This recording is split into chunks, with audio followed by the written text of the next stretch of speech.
memberikan penjelasan tentang laporan Pak RK terhadap klien kami Lisa Mariana di Barreskrim.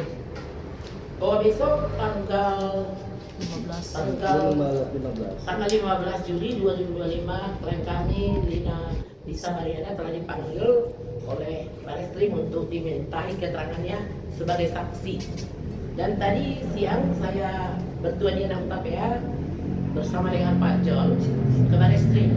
Tujuannya untuk mengajukan delay untuk pemeriksaan sebagai saksi terhadap Lisa Mariana dilakukan minggu depan. Adapun alasan tersebut dikarenakan bahwa besok tanggal 15 Juli 2025 Lisa Mariana juga mendapat surat panggilan atas laporan pelanggaran Undang-undang ITE di Polda Jawa Barat. Tentu kondisi ini tidak bisa dihadiri apalagi Lisa Mariana punya bayi gitu. Nah, alasan tadi kami untuk menyatakan itu berdasar hukum. Kami bukan pengecut atau Lisa Mariana bukan pengecut untuk tidak menghadiri pemeriksaan BAP tersebut. Namun di Barreskrim tadi juga kami mengajukan surat juga permohonan ke Barreskrim, mana surat tadi, untuk mengajukan agar laporan-laporan polisi terhadap Lisa Mariana klien kami mohon kepada Kapolri dan juga kepada Biro Warsidik dan juga kepada Propam jika dapat dipertimbangkan ditarik untuk disatukan pemeriksaannya di Barreskrim Polri, di mana kendala ini tentu akan menyulitkan bagi Lisa Mariana.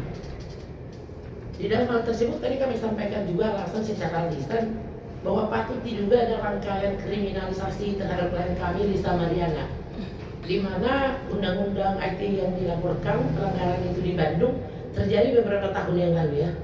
Nah, dalam hal ini kenapa baru sekarang muncul gitu loh? Sesudah ada laporan Pak RK di Mabes tentang pencemaran nama baik, muncul kembali juga laporan ini gitu loh. Kenapa nggak dari dulu gitu? Bahwa di dalam undang-undang IT juga, maka kami mengajukan permohonan itu untuk diperiksa disatukan di Barreskrim agar ketahuan sebenarnya siapa yang punya kepentingan di dalam laporan ini gitu. Patut diduga ada sebuah rangkaian gitu. Melihat daripada kondisi ini, kita mempertontonkan sebuah pencederaan terhadap hukum pidana itu sendiri. Sebenarnya siapa yang mencederai konsiderasi hukum itu? Ya. Dan juga tadi kami sampaikan juga untuk pembelaan hukum terhadap klien kami bahwa Lisa Mariana melakukan konferensi pers dan juga teriakan di situ untuk melindungi haknya, di mana pasal-pasal 5 Undang-Undang Dasar Hukum Pidana pembelaan terhadap nyawa anaknya. Kalau tidak makan kan mati dia tidak ada lagi akses untuk menghubungi. Dan laporan tersebut adalah bersifat delik aduan. Tentu yang dilaporkan kan hanya perbuatannya yang baik-baik saja, yang tidak baik-baiknya tidak dilaporkan kan. Dalam hal tersebut kami sebagai kuasa hukum tidak membela ketidakbenaran dalam peristiwa hukum tersebut. Ya, tapi kami hanya meluruskan bahwa pelapor dan terlapor adalah sama-sama aktor peristiwa di balik timbulnya laporan tersebut. Seperti istilah hukum maling teriak maling. Pelapor ini adalah pembuat dalam peristiwa tersebut sesuai dengan pengakuannya setidak-tidaknya pernah bertemu. Nah, dalam kesempatan tadi bertemu dengan Barreskrim, saya secara jelas menyatakan agar bukti daripada pelapor tersebut dilengkapi, yaitu tes DNA. Kiranya Pak Ridwan Kamil seperti respon kami waktu di Bandung untuk membersihkan nama Bapak, gentleman lah untuk volunteer untuk tes DNA. Tes DNA itu akan jelas membuktikan pada ini hubungan genetika antara anak dan orang tua. Jadi tidak melebar ke sana kemari. Menurut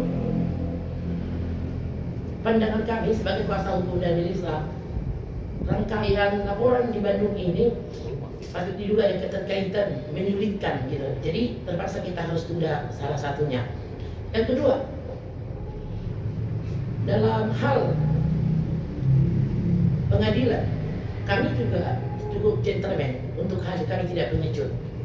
Yang pengecut tidak datang itu siapa di muka hukum gitu.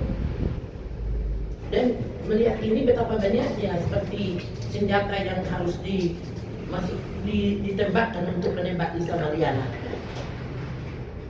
Jadi untuk pemeriksaan Lisa Mariana, kami tadi sudah menyampaikan ke Barreskrim karena besok akan menghadiri pemeriksaan Polda Metro Jaya terkait dengan pelanggaran undang-undang etik, dan kita mohonkan juga kepada Kapolri dan Biro Marsidik dan juga kepada Propam untuk diperiksa juga apa kepentingan daripada pelaporan ini terhadap Lisa Mariana sesudah laporan ini ada gitu. Rangkaiannya di mana? Marilah kita sama-sama pelaku hukum semuanya agar laporan yang kita buat itu benar-benar fak. Dan sebelumnya sesudah ada laporan dari Pak RK terhadap Lisa Mariana, dengan kuar-kuar dari sana itu akan diupaya paksa, akan dipanggil. Terbukti yang tak terbantahkan kebenarannya baik secara fakta dan yuridis bahwa Barreskrim adalah pelindung juga terhadap pelapor, di mana laporan kami terhadap Kapolri dan juga kepada Wasid dan Propam diterima dengan baik dengan jawaban sebagai berikut. Ya, saya boleh dilihat yaitu di sini. Jadi dia jawaban dari maling, teriak maling. Ya, artinya pelapor ini kan juga sebenarnya pelaku di dalam peristiwa ini gitu loh. Jadi kemudian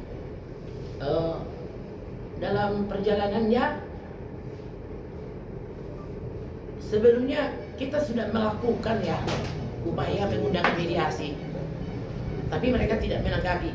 Sebenarnya di kepolisian juga bisa dilaksanakan azas restorasi, tapi itu pun tidak dilakukan oleh mereka. Mereka berkuar-kuar menyatakan silakan melakukan upaya hukum bermartabatlah. Giliran kita melakukan upaya hukum tak muncul batang hidungnya gitu. Mereka melaporkan klien kami kepada Barreskrim, kami datang kok. Kalau mau buat alasan mah 1001 jalan menuju Roma, apa aja bisa kita buat alasan. Tapi marilah kita pertontonkan sebuah praktisi hukum yang benar gitu. Setidak-tidaknya pelapor ini pernah bertemu dengan Lisa. Kita juga tidak bisa menduga seperti yang Markus katakan, tak satu pun ahli pidana di luar sana yang mengatakan itu murni anak Pak RK atau anak siapa. Tapi pengakuan Lisa Mariana itu adalah akibat hubungannya dengan Lisa Mariana. Kalau Bapak Ridwan Kamil adalah seorang mantan negarawan ya, tentunya harus muncullah untuk melakukan tes DNA. Tadi saya sampaikan itu, agar persoalan ini tidak berlarut-larut gitu. Terus yang kedua perlu saya sampaikan juga, adapun tuntutan terhadap perdata di Pengadilan Bandung 6,5 M itu untuk biaya hidup anak, mandiri dan lain-lain, itu sangat wajar saja apabila kita hitung 10 miliar itu kan itu gugatan untuk gugatan imaterial. Nah, kalau gugatan rekompensi mereka 105 miliar, ya boleh saja, 1 triliun juga boleh. Tapi di Indonesia Raya dari putusan sampai Sabang sampai Merauke, mana ada putusan 100 miliar gugatan imaterial? Hah? Tapi yang ada itu ratusan miliar adalah jika ada koruptor yang diwajibkan mengembalikan kerugian negara. Itu loh baru 100 miliar. Benar nggak? Betul. Kan? Nah, adakah putusan dari Sabang sampai Merauke Pengadilan Negeri Indonesia ini yang memberikan putusan gugatan imaterial ratusan miliar? Boleh saja dituliskan 1 triliun juga boleh. Tapi adakah? Tidak ada. Namun dalam kerugian negara ratusan miliar wajib dikembalikan oleh pelaku koruptor yang merugikan negara. Dalam hal ini